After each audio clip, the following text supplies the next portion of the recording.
So I took the train in today so I could watch Hard Knocks. Downloaded it last night on the iPad before I went to bed. This way, the best of both worlds. Hung out with my wife and daughter for a little bit, relaxed, and then watched it this morning. And I was fired up. I thought it was a great episode. Maybe my favorite episode ever of Hard Knocks, a show that I used to love many, many years ago. It's fallen off or whatever, but I loved it.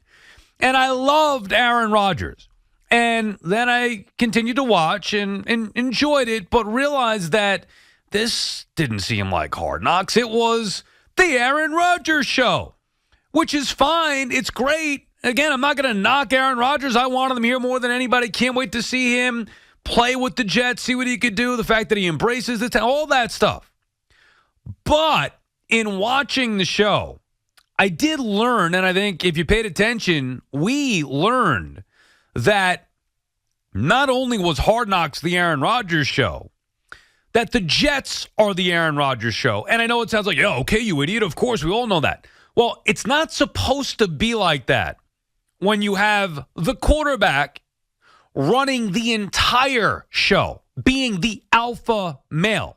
The structure, to me, is not set up for Super Bowl success. And that's what's being thrown out there with the Jets, Super Bowl this, Super Bowl that, which I understand. You bring in a four-time MVP quarterback, you bring in a future Hall of Fame quarterback, okay, the expectation should be Super Bowl. But the head coach is kind of being neutered here by Aaron Rodgers.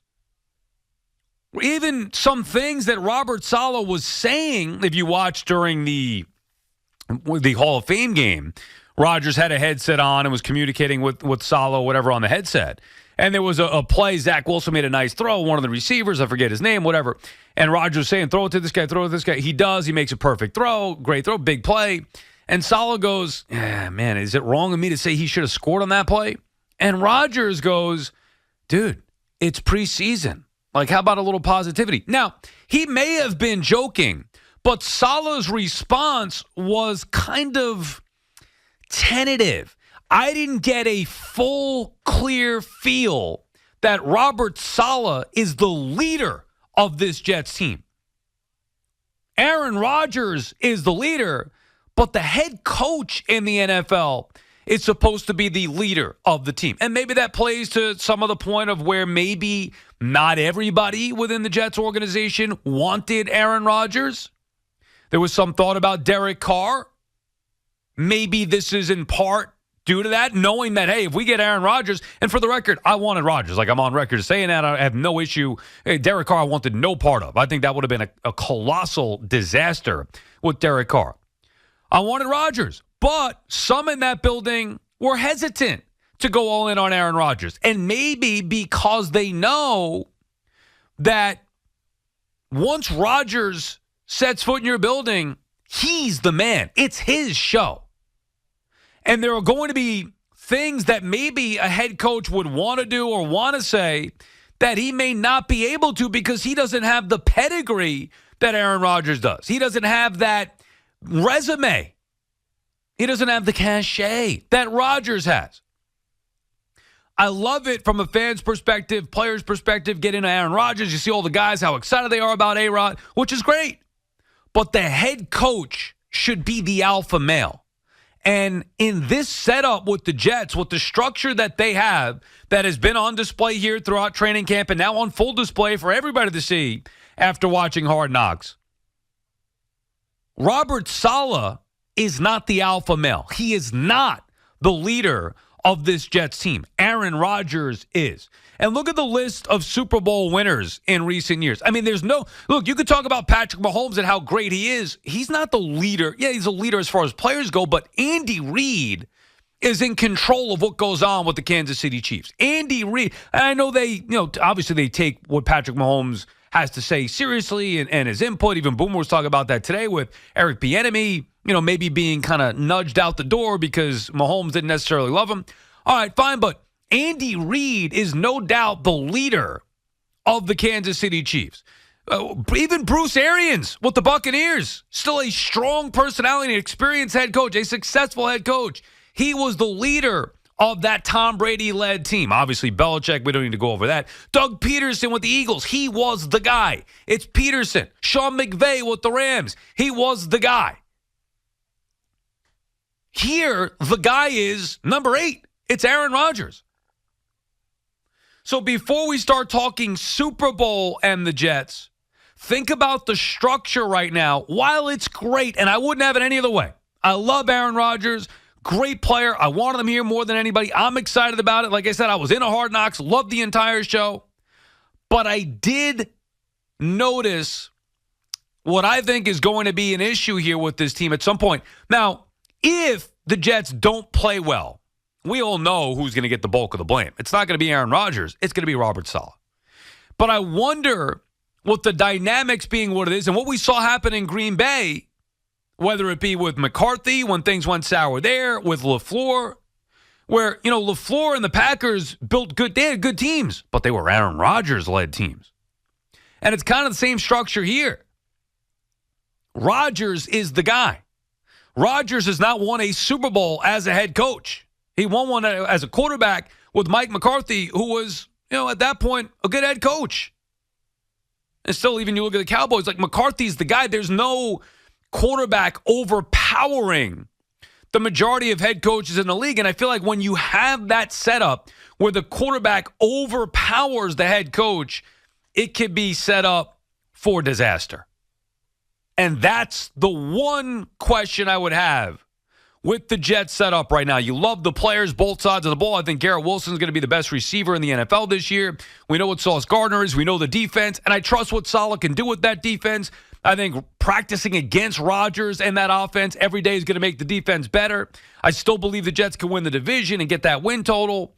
But I'm worried about the structure that Aaron Rodgers is so big of a star, so much of a big name.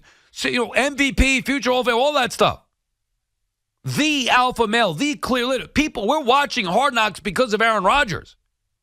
We care about the Jets. The Jets became the it team because of Aaron Rodgers. Before they became the it team, they were just a shh team. That was with Robert Sala. I did that the cleanest way possible. Don't worry. But now they're the it team because of Rodgers. And I wonder, and seeing some of the communication from Robert Sala, and this is the number one thing I was looking forward to watching in Hard Knocks, how Robert Sala handles this team.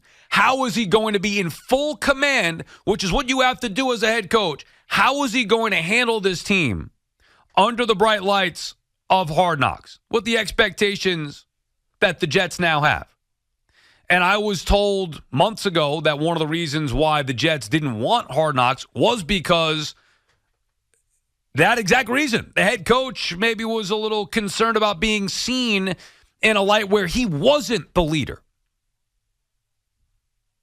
And if a head coach is thinking about that before the show airs, and then we watch it and you could see that Rodgers is the guy, the alpha male, I think that could be a little bit of a problem. Because this is Robert Sala's boom or bust year. Like, he's got to produce, otherwise it's all going to be on him.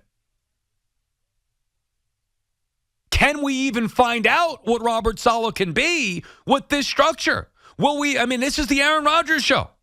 Good or bad, they turned it over to Aaron Rodgers. I personally would rather have the head coach being the leader. Now, you want the great quarterback, but the idea is when you get a quarterback as established as Aaron Rodgers, and there are very few of those to go around, you want a head coach to be able to match or at least be comparable to that resume. And in this particular case, it's a mismatch. And I'm not sure that we're going to be able to see what Robert Sala can really do with Aaron Rodgers being the alpha male. Andy is calling from Bedford. What's up, Andy?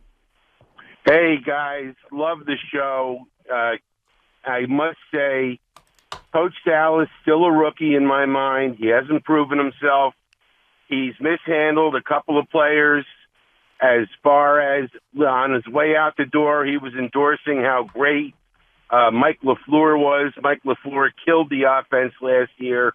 He was the undermining of Zach Wilson. And Aaron Rodgers certainly has the pedigree that he is the team leader. And I just hope our offensive line, including Mekhi Becton, can keep him clean, upright, and healthy. Becton. Yeah, well, Mekhi Becton. But, yeah, look, Becton's not going to be I don't think Becton's going to be a major factor here. But you're right, the offensive line has to do its job. I'm more concerned, though, Andy, about the structure of the team being set up with Rodgers being the leader, the alpha male. It's fine for him to be the leader of the team on the field, but the head coach should be the leader overall. And that is not the case here. It is Aaron Rodgers' show. He is the guy calling the shots. He is. Now, look, I liked what I saw out of Hackett. I thought Hackett came across well, much better than I thought after watching him with Denver a year ago. So there were some positives there. But this is, and maybe that would be a better structure set up with Rodgers and Hackett, although you still feel like Rodgers is the alpha male.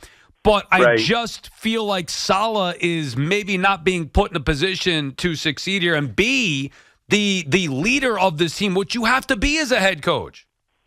Please remember one thing. Woody hired yet another rookie head coach, and that's what we're dealing with now. The man has little experience as head coach, except what we've seen with the Jets, and the jury is still out on him.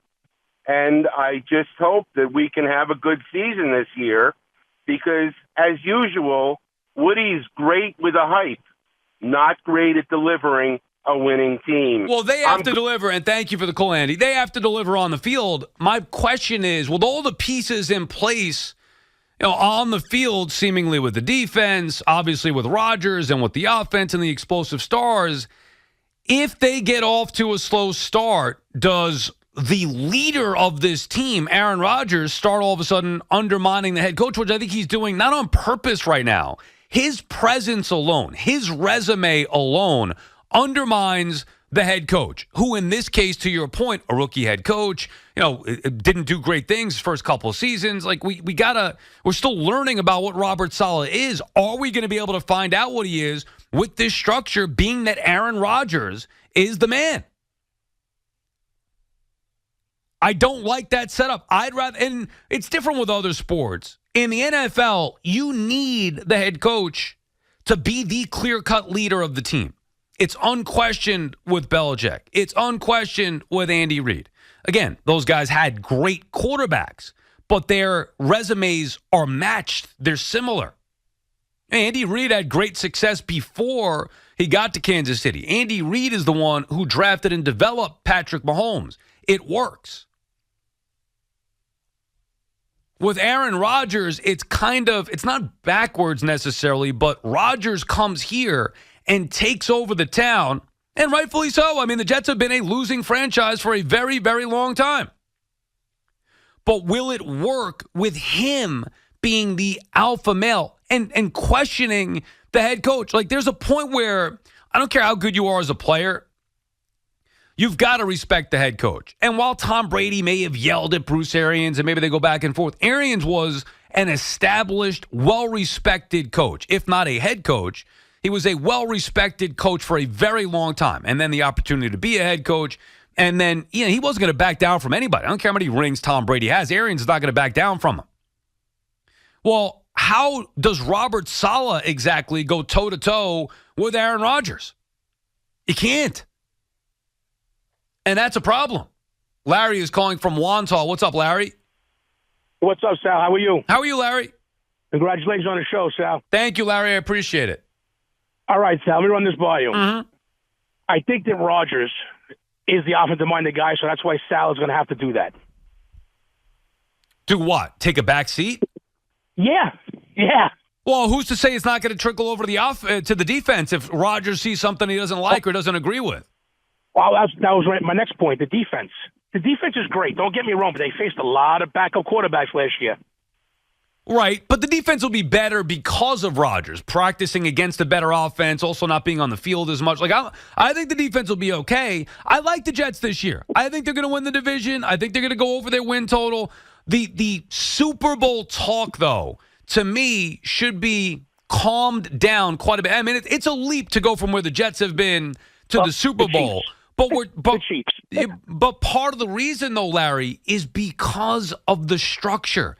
Is this the right structure to have the ultimate success where you've seen Rodgers, who is as great a quarterback as the sport has ever seen, you've seen him fail with a similar setup with LaFleur in Green Bay?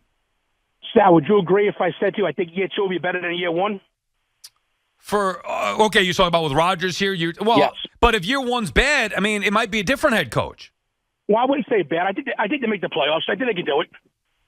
If they make the playoffs, I think the following year is going to be a better year.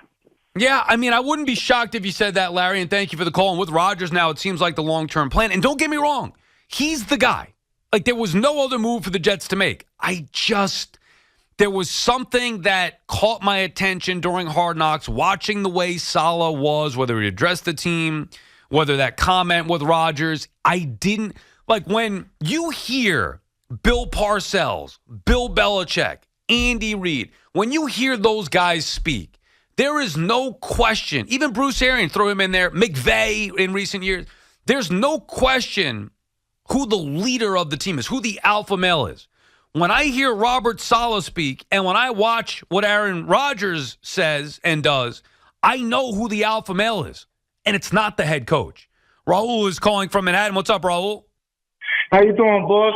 I have a point. Listen, like last year, the Jets had trouble scoring points and da-da-da. I think it's because Sala was spreading himself too thin and he was trying to do too many things at one time. With Aaron Rodgers at the quarterback, essentially you have two offensive coordinators with experience, and thereby he could relieve himself of that duty and concentrate more on the special teams and defense. If anything, it's going to help him, and he's going to have total confidence. But he's not a defensive coordinator. He's the head coach of the team.